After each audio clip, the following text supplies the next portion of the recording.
今天我们要做的饭叫面片。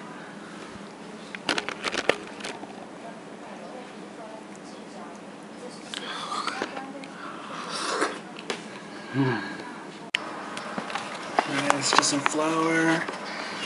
That's good enough. It's like a little more than, it's like 1.5 cups, 2 cups probably.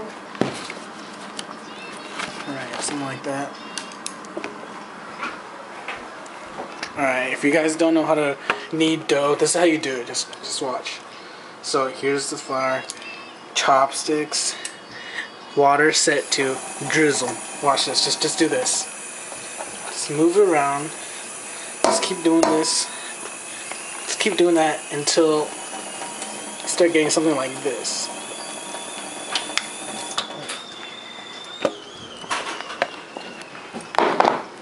Okay. You see how you're starting to get those little clumps forming and stuff? Just keep going.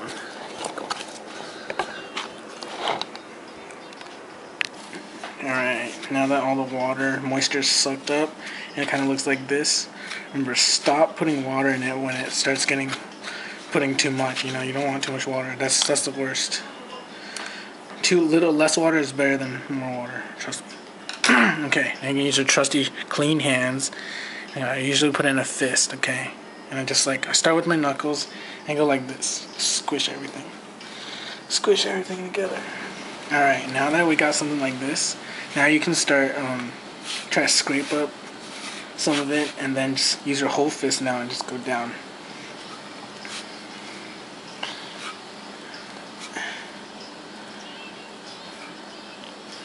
Alright, so you notice it's getting kind of sticky.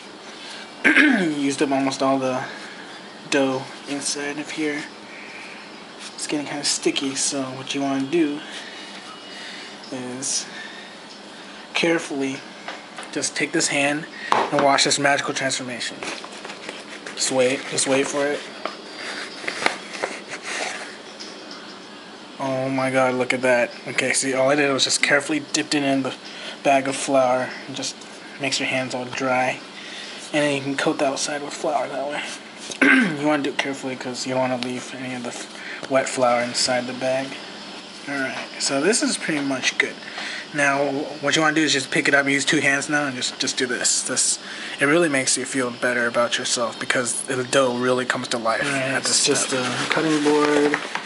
Take some flour and just like sprinkle it everywhere. Kind of do that with it. Get crazy, whatever you want. There, that's our dough. See this? Rolling pin, cup, whatever you have, just circular, flat. Start going at it. It doesn't like no technique to this, trust me. Just flatten it out. Just do it. Once you just do it this way, flip it over, coat the other side with flour so that it doesn't stick to anything. You want to get kind of thin, maybe like, I think like maybe 1/2 centimeter thin, maybe thinner. Like 3 millimeters. There, it's like the whole cutting board now. Compared to my finger, it's about like 3 millimeters thin. Right, now we're gonna do something I forgot to do. Turn the stove high. Alright. Get whatever pot you're gonna use. Put some water in it. Just like that. Just put like, fill half of it. Alright, that's good. Let's put it on the stove. You wanna start making a soup right away. Alright, different cutting board for meat. So we're gonna slice off all the meat from this chicken leg. Slice it off. Alright, got the bone. This is what we want. We don't this can just go in the garbage. No, I was joking, but this is really what we want. Okay, so just save that for later. And now we're gonna cut the bok choy. Alright. Bok choy that we just washed. Right. Okay, here we go. So I don't really care if it gets mixed up with the meat because it's gonna all get cooked anyways. Really don't care. So you start with the big ones, right? The big ones like this, and then I can't see that. Can you see? So with something big like this, you want to cut into maybe thirds or halves like this, pretty much.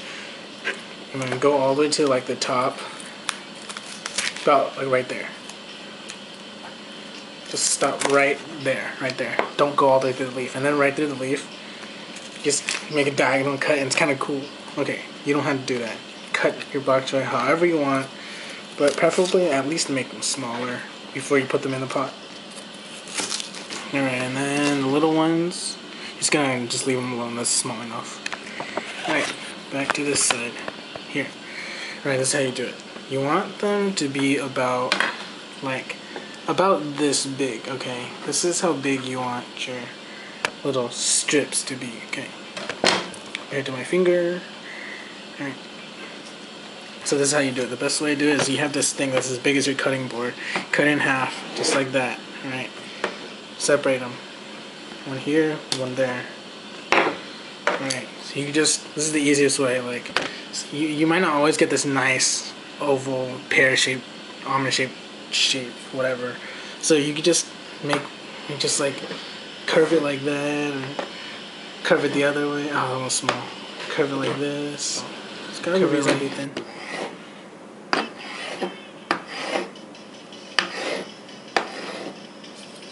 There, all done.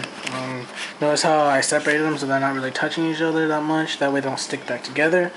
What's that? I hear boiling water. Alright, here we go. Nah, it's not vigorously boiling yet, but it's okay. Just drop it in. And that's just going to make our chicken broth. Alright, so I'm just going to teach you the secret to making chicken broth without buying chicken. Check this out. Okay. Green onion. For some reason, this always goes well with soup. I don't know why. Just cut it. Make nice thin ones. Don't make it too thick. The thinner, the more aesthetically pleasing. Well, that thing right here is just like boiling away. So we're just going to let that boil away for like 5 minutes or 10 minutes or so. Alright, we're back at the boiling pot. Now it's time to put in this stuff.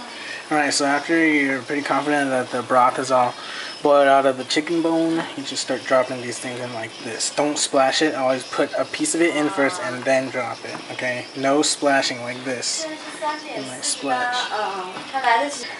And stir occasionally because you don't want them to stick together. Stir it around. Alright, I'm going to teach you the secret to making some like really good broth, chicken broth, okay? Look, this is what you put in it. This is like secret stuff, alright? Oyster sauce. Dude, like I figured this one out myself, but maybe this is actually how you're supposed to do it. I just like putting random stuff in there and decided that oyster sauce was the best one. Okay, so just put enough, not too much. And then for flavor, or I meant for more taste, put just a little bit of soy sauce in there. Never put too much soy sauce in a soup though. If you need to be more salty, put salt. So always have your salt standby right here. Alright, I found something that always goes good in soups. This is optional, but it's always pretty good. But black pepper, let's put some in there. Alright. Just mix it around. And then you could try to taste some now. See if it's any good. What is this? That's about good. It's been over 5 minutes now, so I'm gonna start putting this in. So remember, this can only be in there for like 2 or 3 minutes. Okay, so just put it in there, mix it, and just wait a couple minutes, and that's it. All right, no overcooking things. All right, when the leaves kind of get a little darker and looks like they're getting kind of wilty, then it's about pretty much finished. So pretty much done now.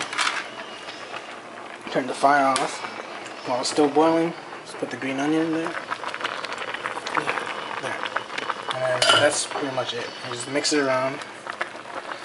And then if you want, you put some sesame oil in there. Sesame oil is always good. Good for like everything. Yep, and there, that's it. It's so easy, man. You can do this.